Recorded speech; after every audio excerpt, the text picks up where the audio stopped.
semua, aku Niken dari Arah Rencana. Nah, pada video kali ini kita akan membahas jurusan yang lain lagi nih dari jurusan sebelumnya, yaitu jurusan Sastra Indonesia. Aku udah bareng sama temen aku yang dia anak mahasiswa jurusan Sastra Indonesia. Mungkin bisa kenalan sendiri kali ya Mbak Putri. Halo semuanya, kenalin nama aku Putri Maulita Islami. Teman-teman boleh panggil aku Putri biar lebih akrab. Aku sekarang mahasiswa semester 6 dari program studi Bahasa dan Sastra Indonesia Universitas Gadjah Mada. Oke, Mbak Putri, aku penasaran banget nih, kenapa Mbak Putri memilih jurusan Sastra Indonesia? Kalau ditanya kenapa, sebenarnya ini pilihan ketiga aku. Fun fact aja, ini pilihan ketiga aku. Dan waktu itu alasanku memilih prodi ini di pilihan ketiga karena ini yang paling dekat dengan aku. Mungkin kalau teman-teman tahu, emang sebelumnya kan aku lebih suka lomba-lomba di bidang sastra. Terus aku mikir, kayaknya yang paling deket nih bahasa dan sastra gitu. Dan ternyata lolos. Dan alhamdulillahnya aku tidak merasa salah jurusan karena cocok gitu. Setelah dijalani ternyata emang cocok. Nah teman-teman, aku udah kenal Mbak Putri ini tuh dari lama banget, dari SMP. Kita satu SMP ya Mbak, terus SMA juga satu SMA, dan sekarang satu universitas gitu. Dari SMA emang aku tahu dari SMP aku emang tahu banget sih kalau Mbak Putri ini ahli banget dalam bidang sastra. Makanya nggak salah ya tadi bilangnya nggak salah jurusan, karena ya emang kelihatan sih anaknya tuh sastra banget gitu. Ngomong-ngomong masalah sastra Indonesia nih Mbak, aku ada mitos atau fakta yang mungkin teman-teman juga penasaran. Nanti Mbak Putri jawab ya. Oke. Yang pertama, jurusan sastra Indonesia itu harus bikin puisi terus. Mitos atau fakta Mbak? Mitos. Oh iya? Mitos banget. Ini yang orang bikin apa dong? Sebenarnya tuh kalau di prodi aku itu kan bahasa dan sastra. Jadi belajar bahasa dan belajar sastra juga. Nah, untuk sastra itu memang belajar puisi ada, tapi tugasnya nggak selalu bikin puisi. Bahkan aku tugas bikin puisi itu baru di semester 6 ini, di matkul penulisan karya sastra. Dan itu pun boleh milih antara puisi atau cerpen. Jadi emang lebih ke ilmunya sih. Kalau untuk praktek nulisnya itu beda lagi, kayak gitu. Oke, itu mitos. Mitos ya. Yang kedua, ini banyak banget orang-orang pasti berasumsi seperti ini. Jurusan sastra Indonesia lulusnya pasti jadi sastrawan. Mitos juga. mitos. Karena ya emang tidak bisa dipungkiri ya, teman-teman aku di prodi itu kebanyakan emang suka sastra dan suka nulis. Tapi nggak selalu lulus jadi sastrawan, karena memang sekali lagi di prodi aku nggak hanya sastra, ada bahasa juga, dan prospek kerja di bidang bahasa pun banyak. Bisa pengajar bahasa Indonesia pun bisa, masuk ke jurnalistik juga bisa.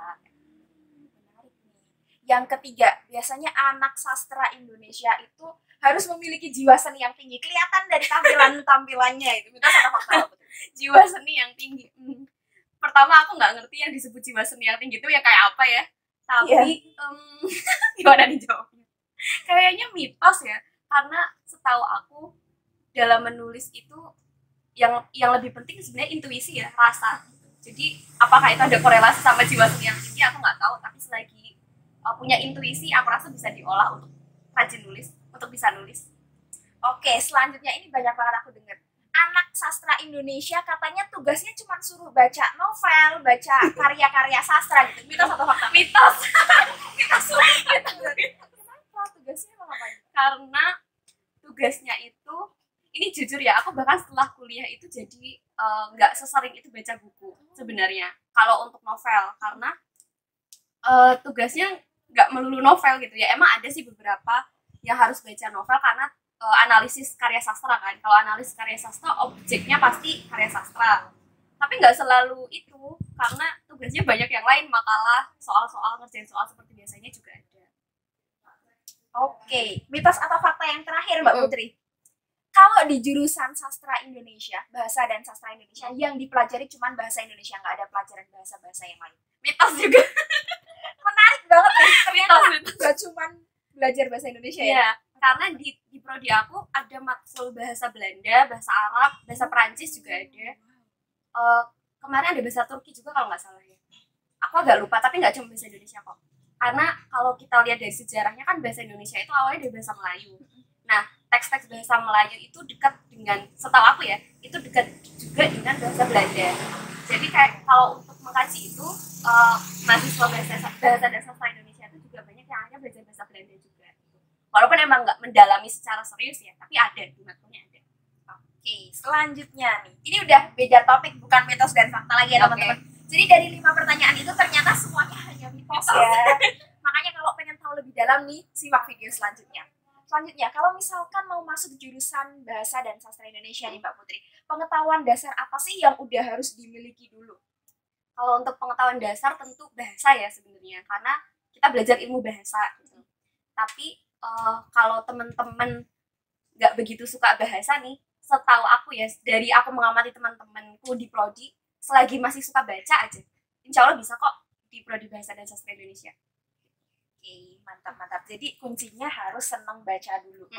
Karena bacanya banyak. Oh iya, bacaan apapun itu Mbak. Maksudnya kan ada nih orang yang misalkan dia tuh cuma senang baca buku-buku yang fiksi, kalau yang non fiksi nggak suka. Nah itu apakah modal kayak gitu udah cukup atau dia tetap juga harus suka bacaan fiksi dan non fiksi? Itu sebenarnya tergantung ke konsentrasi yang mau diambil ya. Kalau emang dia konsentrasinya lebih ke sastra, berarti ya mau nggak mau harus baca fiksi juga. Tapi kalau lebih ke linguistik, nggak harus hobi baca fiksi sih. Sebenarnya kalau di prodi aku, ini nanti anak-anak yang ambil konsentrasi sastra sama konsentrasi bahasa itu biasanya tipenya beda. Kelihatan, kelihatan oh ini kayaknya anak sastra, ini kayaknya anak linguistik, itu kelihatan. Jadi sebenarnya nggak harus hobi baca fiksi sih. Yang penting suka baca aja, gitu. Menarik. Selanjutnya nih, Bahasa dan Sastra Indonesia kan masuk ke rumpun sosum ya Mbak. Kalau misalkan ada anak IPA yang dia pengen banget masuk ke jurusan ini, bakal bisa atau enggak, dan dia harus berjuang banget nggak sih Mbak untuk mengikuti di ranah sosum? Fun fact, aku anak IPA ya. Aku anak IPA yang pindah jurusan ke sosum dan masuk sastra. Dan sebenarnya pasti teman-teman juga udah sering dengar ya kalau kuliah itu sebenarnya kita semua belajar lagi dari nol kan, apapun program studinya. Di prodiku juga seperti itu. Dan untuk anak-anak IPA, dan ternyata nggak cuma aku doang di prodi aku yang dari anak IPA, dan alhamdulillah bisa ngikutin sih selagi itu tadi yang aku bilang, suka baca dan emang punya ketertarikan di bidang bahasa. Insya Allah aman-aman aja kok. Karena belajarnya semuanya sama-sama dari awal ya, jadi nggak takut ketinggalan materi IPS yang udah dipelajari selama SMA gitu. Selanjutnya nih, apa peralatan yang harus dimiliki sama anak-anak Bahasa dan Sastra Indonesia? Laptop. Karena tugasnya kebanyakan nulis. Jadi sebenarnya simpel ya kalau prodi aku tuh, nggak, kalau aku bandingin sama prodi-prodi yang lain, nggak, mereka harus punya ini dan lain-lain. Kalau di prodi aku kayaknya cukup punya laptop aja udah bisa kuliah sih. Thesaurus perlu nggak Mbak? Enggak. Iya. Aku nggak pernah pakai. Yang penting bisa buat ngetik aja. Tugasnya karena kebanyakan makalah. Jadi basic ya, anak kuliah, anak sekolah pada umumnya juga ada laptop untuk mengerjakan tugas, itu nggak ada peralatan khusus. Selanjutnya, aku penasaran banget, apa sih yang dipelajarin di jurusan Bahasa dan Sastra Indonesia tiap-tiap semesternya Mbak? Dari semester 1 sampai semester akhir. Oke. Kalau untuk semester awal, semester 1 dan 2 itu biasanya masih ke mata kuliah dasar. Misalnya mata kuliah sastra ya berarti sastra, pengantar linguistik umum dan semacamnya. Baru nanti di semester berikutnya lebih detailnya lagi. Misal kalau di linguistik itu kan lebih detailnya itu ada ilmu bahasa ya, linguistik. Itu ada tentang bunyi bahasa, pembentukan kata, sintaksis dan semacamnya, semantik dan semacamnya. Nah, itu baru dipelajari di semester berikutnya. Kayak gitu. Sastra juga yang dasar-dasar tuh di semester awal, terus berikutnya baru yang lebih lanjut. Baru nanti semester berikutnya tuh juga belajar tentang sejarahnya. Sejarah sastra Indonesia, sejarah bahasa Indonesia, perkembangan linguistik Indonesia, perkembangan sastra Indonesia dan semacamnya. Itu nanti belajar di semester akhir. Kalau akhir udah skripsi ding ya? Iya. Kalau semester akhir udah skripsi. Terus aku penasaran, mata kuliah apa sih yang menunjukkan ini tuh anak Bahasa dan Sastra Indonesia banget? Di jurusan lain nggak ada nih mata kuliah. Kayaknya semua nggak ada ya. Kecuali Bahasa Indonesia umum.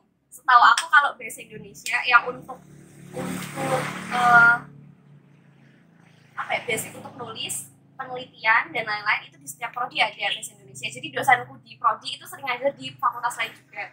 Tapi kalau untuk prodi-prodi yang spesifik ke sastra, ke bahasa, kayak tadi yang aku bilang morfologi, sintaksis, semantik dan semacamnya, sintaksis Bahasa Indonesia, semantik Bahasa Indonesia itu biasanya di prodi aku. Tapi kalau di prodi lain, kalau di FIB itu kan nggak cuma sastra Indonesia, ada bahasa Arab dan semacamnya. Itu juga belajar tentang sintaksis, semantik dan lain-lain, tapi ya dari bahasa itu. Aku penasaran banget nih Mbak, boleh dijelaskan dong sintaksis itu ngebahas masalah apa, terus tadi mata kuliah yang lain juga ngebahas masalah apa sih? Oke, ini berarti aku perjelas dulu ya. Di prodi aku itu terbagi antara sastra, linguistik, sama filologi. Dan jurusannya ada 3 itu. Nah, kalau yang aku bilang tadi, fonologi, morfologi, sintaksis, semantik, itu masuk ke linguistik, ke ilmu bahasa. Nah, ilmu bahasa itu sebenarnya dipelajarinya berjenjang. Yang pertama itu dari fonologi dulu. Fonologi itu mempelajari bunyi bahasa. Karena komponen kebahasaan paling kecil itu kan bunyi. Itu bunyi bahasa. Nanti setelah bunyi bahasa selesai, kita belajar morfologi. Morfologi itu udah mulai ke pembentukan kata. Terus nanti berlanjut lagi ke sintaksis. Sintaksis itu penyusunannya. Jadi kalau belajar SPOK dan semacamnya itu di sintaksis. Kalau semantik itu ke pemaknaan. Nah, dari morfologi sampai semantik itu masuk dalam kajian internalnya linguistik. Kalau yang eksternalnya itu nanti udah linguistik dan kajian multidisipliner. Jadi nggak hanya linguistik, tapi linguistik sama psikologi. Misalnya ada psikolinguistik, ada linguistik sama sosiologi, itu ada sosiolinguistik dan semacamnya. Itu dipelajari setelah yang internalnya selesai. Kalau aku pribadi lebih suka yang psikolinguistik. Jadi linguistik sama psikologi. Kalau yang dipelajari di sastra apa Mbak? Di sastra itu terbagi jadi 3 kalau di prodi aku. Pertama belajar tentang puisi, prosa, sama drama. Drama itu sebenarnya bagian dari sastra. Nah, nanti 3-tiganya itu juga dipelajari. Ada teori puisi, teori drama, terus teori prosa. Itu nanti dipelajari satu persatu, terus nanti juga belajar tentang sejarahnya. Terus sampai di semester 6 ini ada penulisan karya sastra. Oke, menarik banget. Aku jadi penasaran lagi. Kalau mata kuliah yang bikin kaget Mbak Putri apa? Kan ada tuh biasanya anak masuk ke jurusan ini, kok ternyata kita ngebahas masalah ini ya, padahal nggak kepikiran gitu kalau di jurusan itu ngebahas masalah hal yang lain. Kalau di sastra Indonesia ini apa Mbak? Kalau yang bikin aku kaget itu pertama masuk, seingat aku ya, yang bikin kaget itu filologi. Filologi karena kebanyakan orang kalau masuk sastra atau orang umum mikirnya ya sastra ya dekat dengan sastra gitu kan. Ternyata belajar filologi juga. Filologi itu nanti tentang naskah-naskah lama. Jadi waktu semester 1 kalau nggak salah, aku ada kunjungan ke Museum Sono Budoyo. Itu kan di sana ada kayak naskah-naskah dari keraton. Nah, itu belajar kayak gitu juga. Dan aku kayak ini tuh aku baca apa ya? Kan tulisannya kan tulisan Arab, tapi bahasa Jawa aku pegon ya kalau nggak salah. Itu dan aku kaget karena aku gak paham itu. Ternyata dipelajari juga. Terus hikayat-hikayat lama itu juga dipelajari. Itu kalau untuk yang ambil jurusan filologi, konsentrasi filologi pasti akan berurusan sama hal itu juga. Berarti kalau yang ambil filologi ini hampir mirip sama yang ambil antropologi nggak sih Mbak? Kalau antropologi itu kan sebenarnya lebih ke manusia dan budayanya. Ada kaitannya juga, tapi nggak sama persis. Ada kaitannya. Jadi sebenarnya meskipun jurusannya udah tahu nih bahasa dan sastra Indonesia, tapi tetap dikelompokkan lagi ya tergantung minatnya dia apa. Selanjutnya, penasaran juga yang dilakuin anak-anak bahasa dan sastra Indonesia selama dia berkuliah, apa aja kegiatan praktikum ada nggak Mbak? Nggak ada. Nggak ada praktikum ya? Nggak ada apa. Biasanya anak-anak sosum nih bebas dari tugas-tugas praktikum. Yang kedua, magang. Biasanya ada magang atau enggak Mbak? Magang ada. Semester ini sebenarnya udah bisa ambil magang, tapi kalau aku rencananya masih mau ambil di semester depan. Tapi kalau untuk sampai hari ini, setahu aku di prodi aku tuh nggak wajib magang, tapi disediakan magangnya ada. Terus kalau magang biasanya di mana sih Mbak? Magang itu bisa di lembaga-lembaga yang berkaitan sama bahasa kayak balai bahasa, badan bahasa itu bisa, atau di penerbitan-penerbitan, atau di media-media jurnalistik itu juga bisa. Atau kalau teman-teman pernah dengar di ilmu bahasa itu kita juga belajar BIPA namanya. BIPA itu bahasa Indonesia penutur asing. Jadi nanti ngajar bahasa Indonesia, tapi pembelajarnya, siswanya itu dari orang asing. Nah, lembaga-lembaga BIPA di Indonesia tuh banyak banget. Kalau di UGM namanya Incourse. Pernah dengar nggak? Iya, nah itu lembaga BIPA. Itu bisa juga magang di lembaga-lembaga BIPA. Menarik, ternyata bisa di mana-mana ya. Selanjutnya Mbak, kalau misalkan ada post-test, pre-test gitu ada nggak sih di jurusan ini? Atau sistemnya gimana? Sistemnya cuma ada UTS UAS gitu? Kalau itu sebenarnya kembali ke dosen masing-masing ya. Ada yang mengadakan itu, ada yang enggak. Tapi enggak yang secara terstruktur bahwa semester ini, minggu ini kita pre-test, minggu berikutnya kita post-test, enggak sih. Tetap yang paling utama itu UTS UAS. Terus jadi penasaran lagi nih ngomongin masalah ujian-ujian. Biasanya kan ada mahasiswa yang dia nilainya kurang sesuai ekspektasi lah. Ekspektasinya 4, ternyata yang keluar 3,9 gitu. Pengen ngulang. Nah, kalau di bahasa dan sastra Indonesia sistem ngulangnya bisa nggak sih, Mbak? Bisa ngulang kok. Ada syaratnya. Nilai berapa yang baru boleh ngulang? Seingat aku ngulang itu saya aja atau deh, aku agak lupa. Itu boleh kok ngulang, yang penting matkul prasyaratnya udah selesai. Jadi kayak misal kan ada nih matkul prasyarat itu, kalau kita baru bisa ambil matkul B kalau yang A udah selesai. Nah itu kalau mau ngulang juga pastikan matkul prasyaratnya udah selesai dulu. Berarti tetap ada syaratnya ya, minimal berapa buat bisa ngulang. Kalau misalkan kayak nilainya udah keluar 3,9 dia pengen ngulang ke 4 gitu, tetap nggak boleh ya guys. Setahu aku boleh deh. Boleh ya? Setahu, kalau aku nggak salah ya, setahu aku boleh. Cuma nggak ada yang menjamin. Misal nih nilaiku B, terus aku pengen dapat A, aku boleh ngulang, tapi nggak menjamin ketika aku ngulang aku dapat A. Bisa lebih jelek sih. Iya. Karena kalau di jurusan aku tuh ada batasnya gitu Mbak, kalau nilainya udah sekian udah nggak boleh ngulang lagi gitu. Ternyata kalau di sastra Indonesia ada kemungkinan untuk bisa ngulang Iya. ke depan.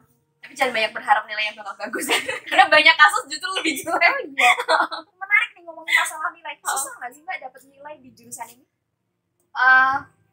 Susah-susah gampang ya.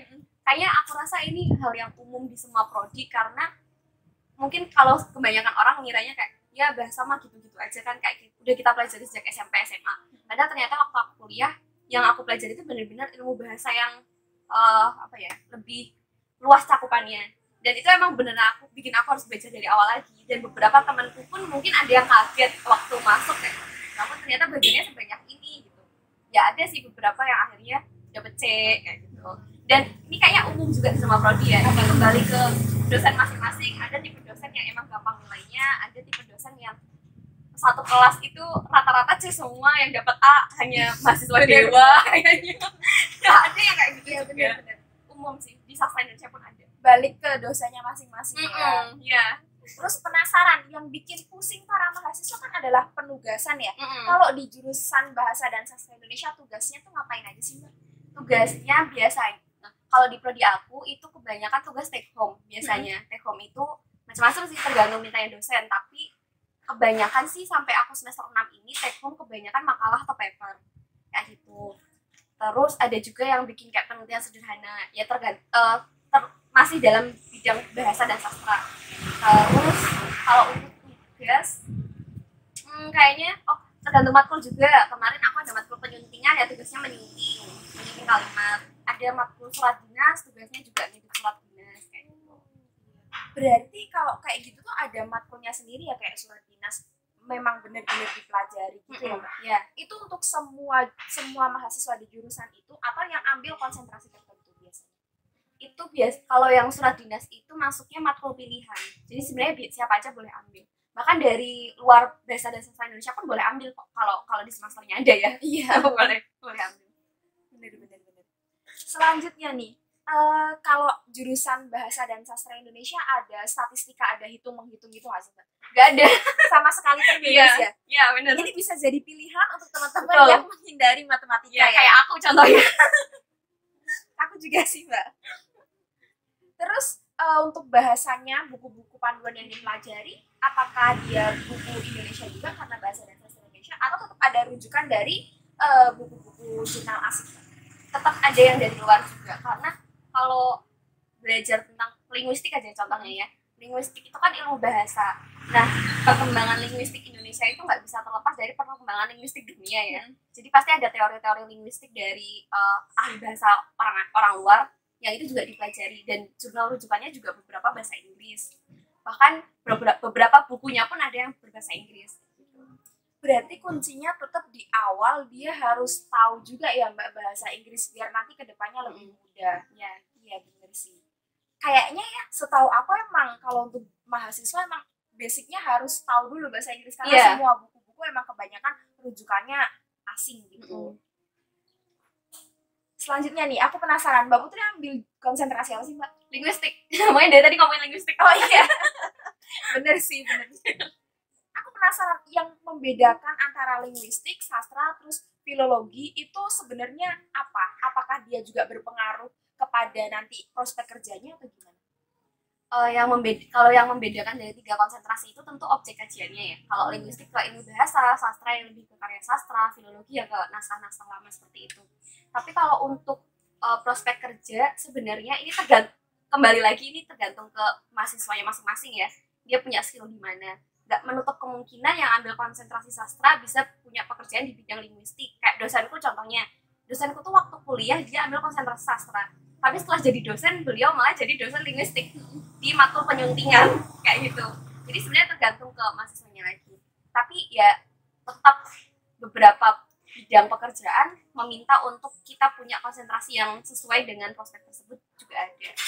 Iya kan dia mungkin lebih menguasai ya selama menjadi mahasiswa gitu. Jadi nanti prospek kerjanya juga lebih gampang. Selanjutnya kan ada jurusan-jurusan tertentu yang kuliahnya tuh padat banget sampai dia nggak sempet untuk ikut kegiatan di luar. Kalau di jurusan Mbak Putri nih, gimana jam kuliahnya? Jam kuliahnya sama sih ya, kalau untuk dilihat dari SKS-nya sama.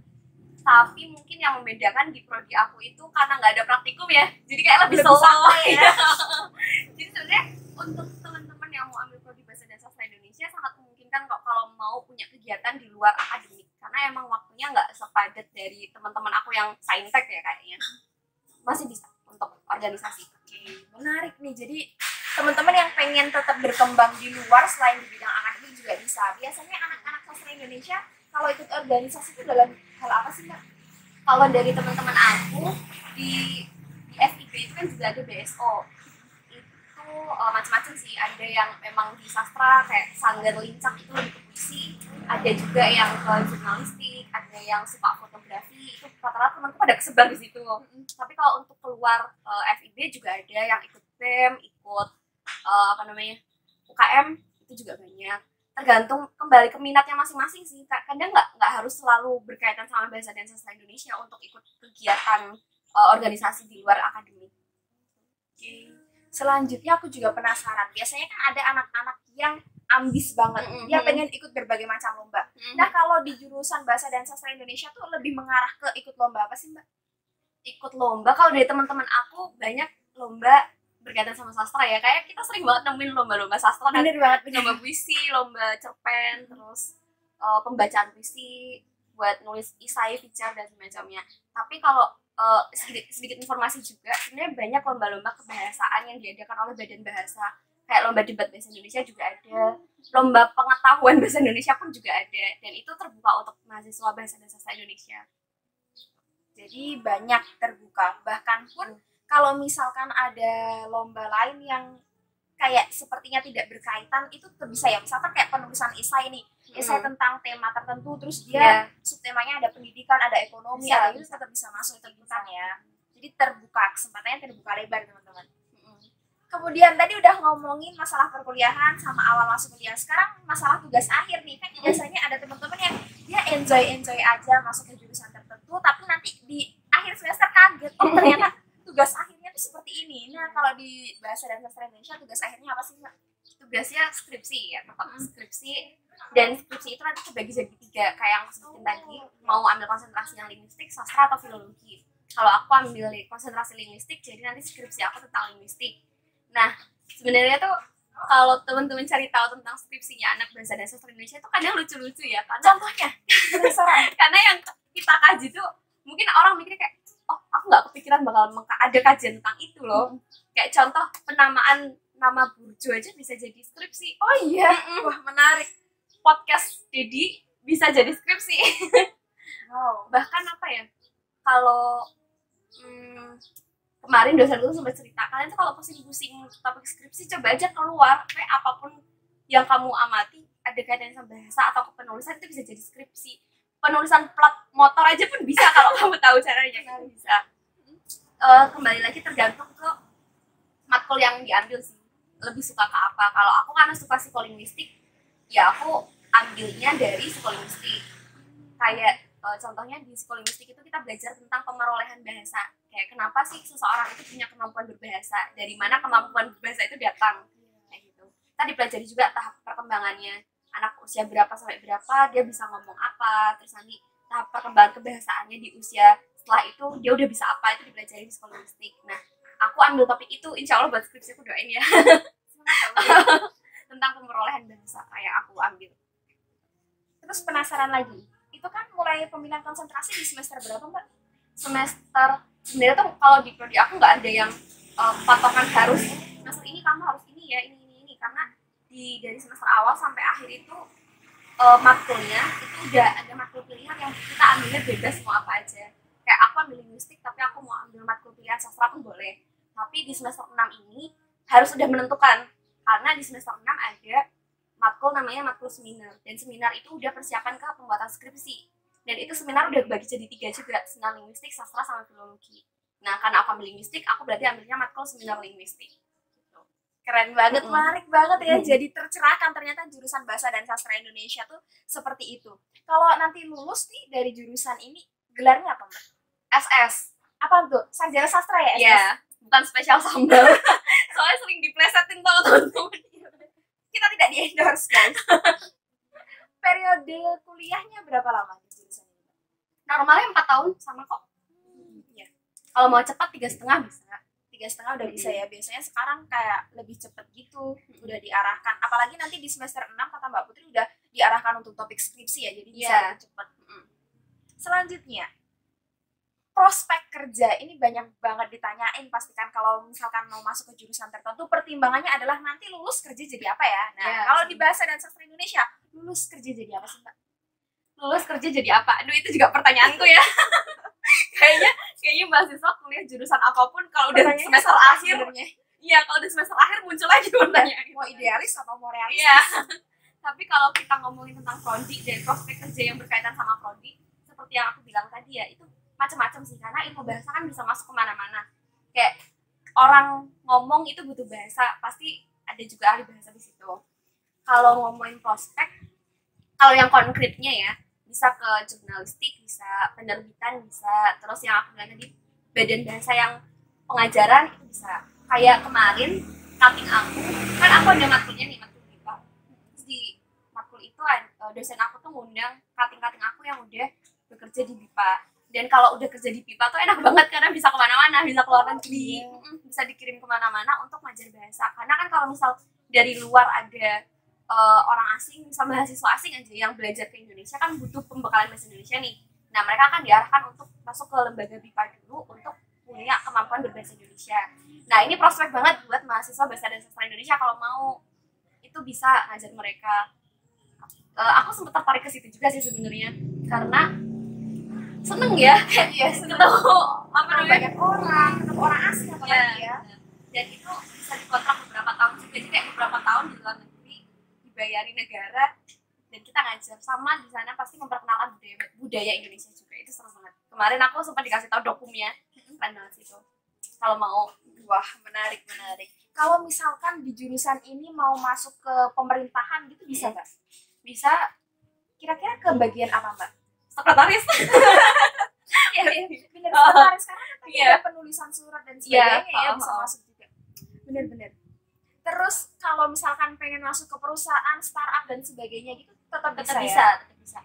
Karena sebenarnya tuh kalau kita ngomongin pekerjaan, kayaknya kalau mahasiswa tua ini udah mulai kepikiran situ ya.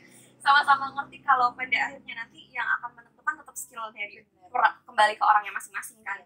Dan sebenarnya kalau kita kalau aku sama teman-temanku mengamati ya, itu tuh skill kamu punya apa, kamu punya skill di bidang apa, dan ilmu yang kamu pelajari itu kayak jadi apa ya istilahnya, kayak bonusnya gitu, kayak kelebihan. Aku punya skill di bidang public speaking misal, dan ternyata aku punya kelebihan, aku punya ilmu yang pelajari bahasa dan sastra misal kayak gitu.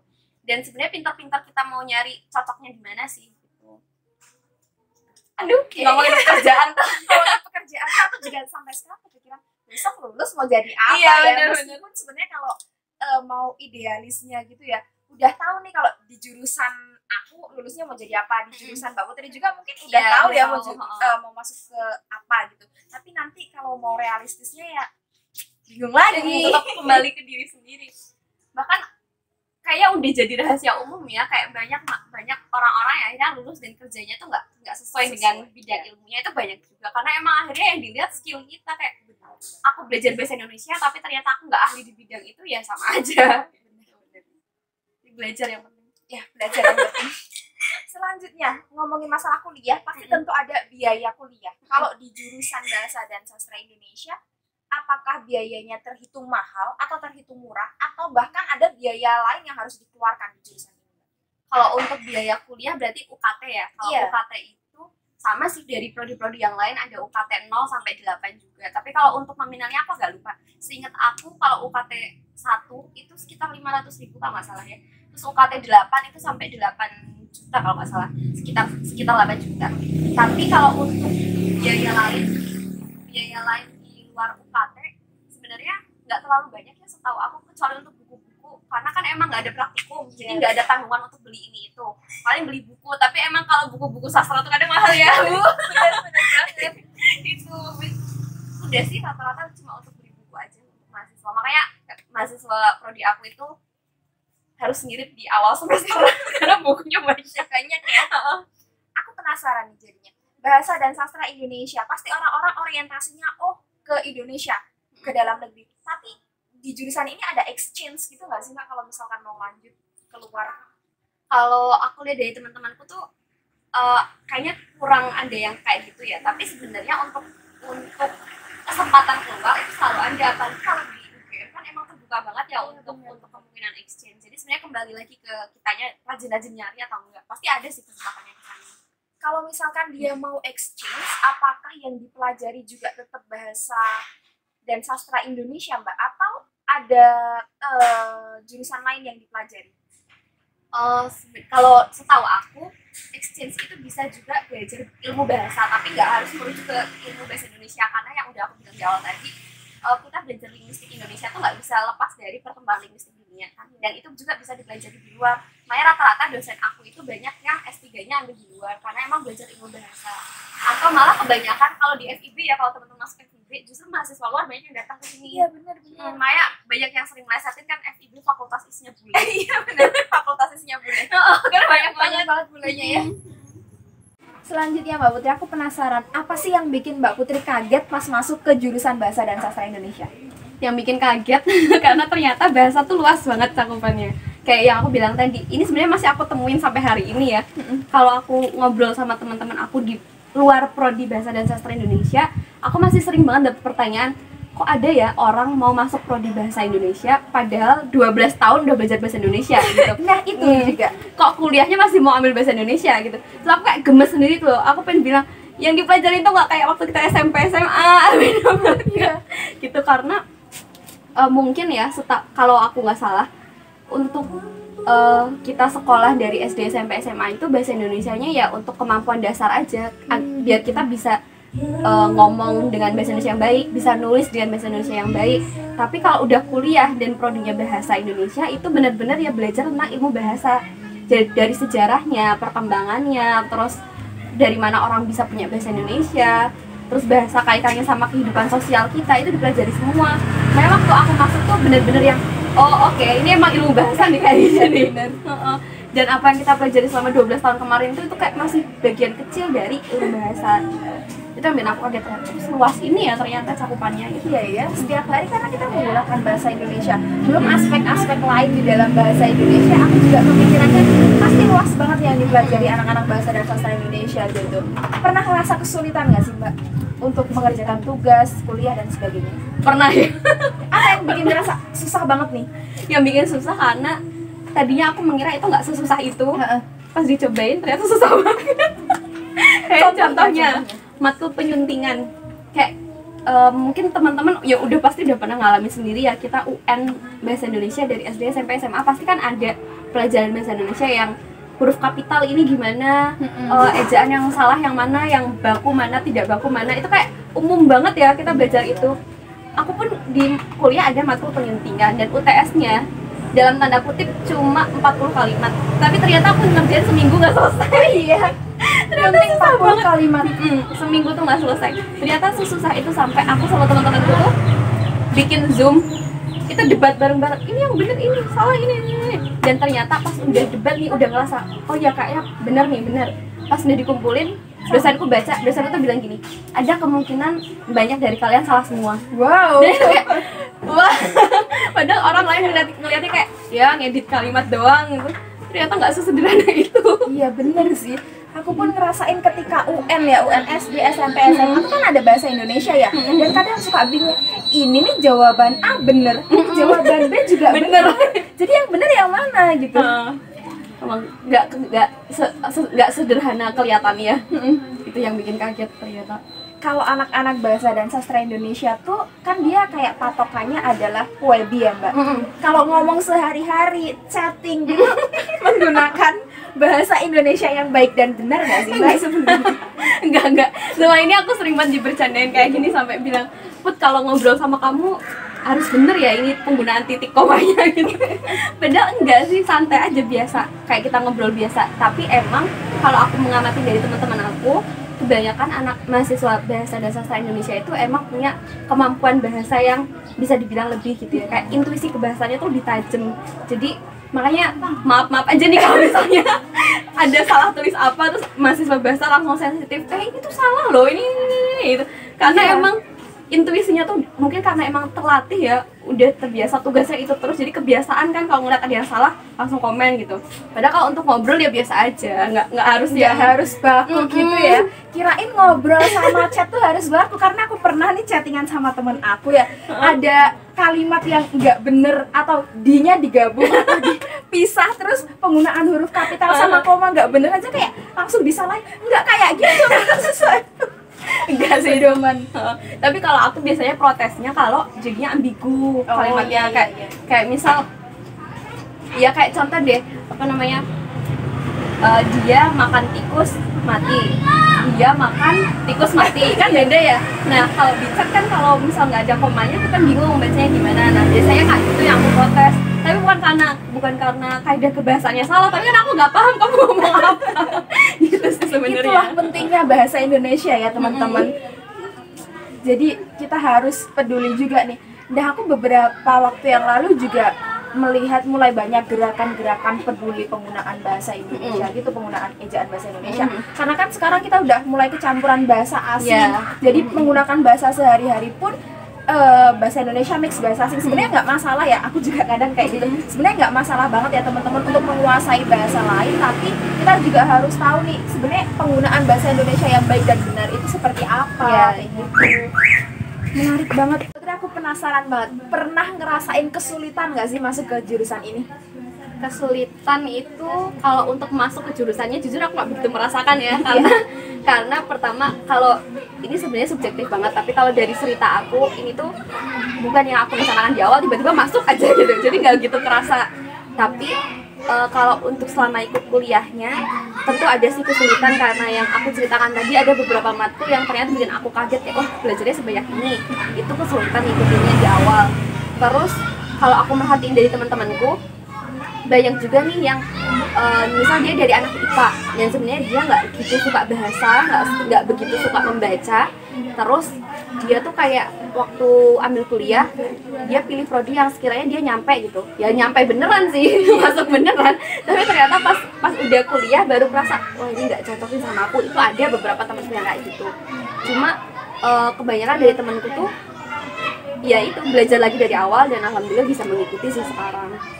Sejauh ini berarti Mbak Putri nggak merasakan ada kesulitan ya, paling cuman ya gimana sih mahasiswa ya, susah-susahnya mahasiswa tuh tugas yang kadang bingung gitu.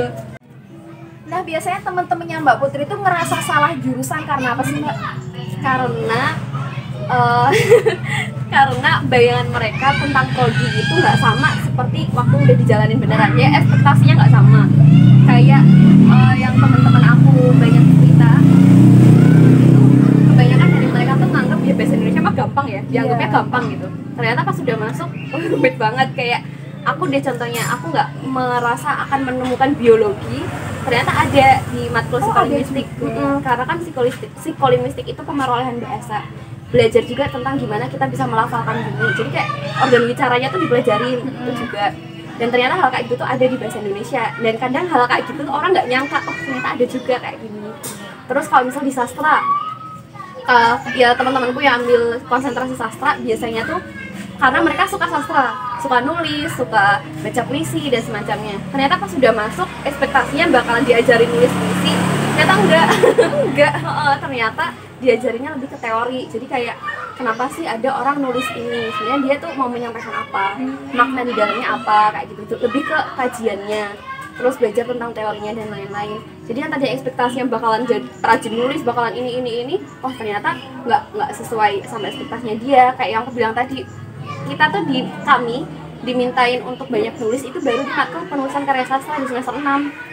Nah semester sebelum itu tuh nggak ada. Jadi kayak tadinya pingin nulis ini, oh ternyata malah disuruh belajar analisis kayak gitu. Sebenarnya kalau di prodi aku itu lingkungan yang kondusif buat teman-teman yang suka nulis, misalnya pingin produksi karya sastra, karena pertama orang-orangnya suka di bidang itu dan dosen-dosennya tuh ya Allah dosen-dosennya sastrawan itu. Terus lingkungan FIB itu juga dari BSO-BSO-nya mendukung untuk rajin nulis sebenarnya itu. Jadi walaupun nggak dapat di akademik untuk rajin nulis, tapi di luar akademik sangat mendukung. Iya, menarik.